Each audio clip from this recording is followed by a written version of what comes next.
Hi, unit conversion. What is unit conversion? It is a change between different unit of measurements for the same quantity. And if two terms has the same unit, we can do conversion.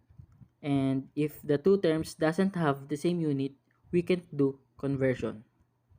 For example, we have the given in a problem which is in meters, and we need to convert the given into kilometers, so therefore we need the meters in the other side of the equation for us to get the kilometers. And we are converting through multiplicative conversion. And we are multiplying by term, which is the term is equal to 1. And it is somehow related to engineering because engineers are also working and solving problem with unit and sometimes tends to be converted for accurate measurements. For example, the problem is in meters and the solution needs to be in kilometer. So therefore, the conversion must be applied. Next is power, the quantity that has to do with the rate at which a certain amount of work is done is known as the power, and it is computed with the formula of P is equals to work over time, and the SI unit is watt, and it is equivalent to joule per second. Example, machines are designed and built to do work on objects. All machines are typically described by a power rating. The power rating indicates the rate at which that machine can do work upon other objects. For example, is the car engine.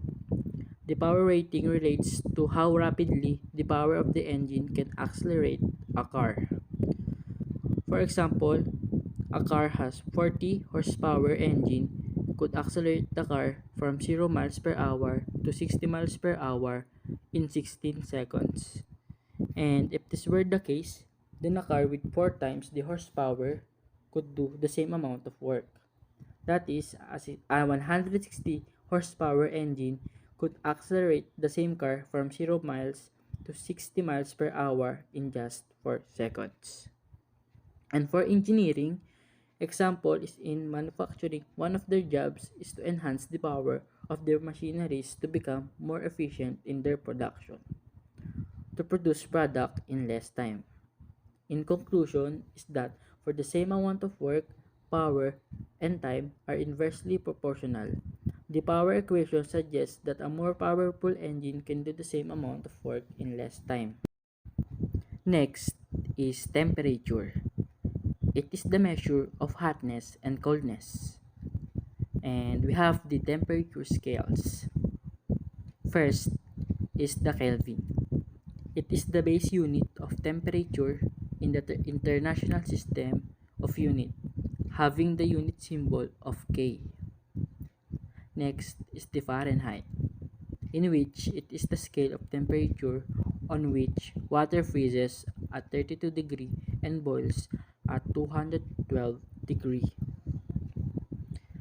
Lastly is the Celsius, a temperature scale originally known as the centigrade scale, and the scale in which water freezes at 0 degree and water boils at 100 degree. Okay. And it is somehow related in engineering because temperature can determine the rate at which certain physical and chemical changes proceed and whether some changes can occur at all. And it also helps the engineer to predict how some materials on their work will behave.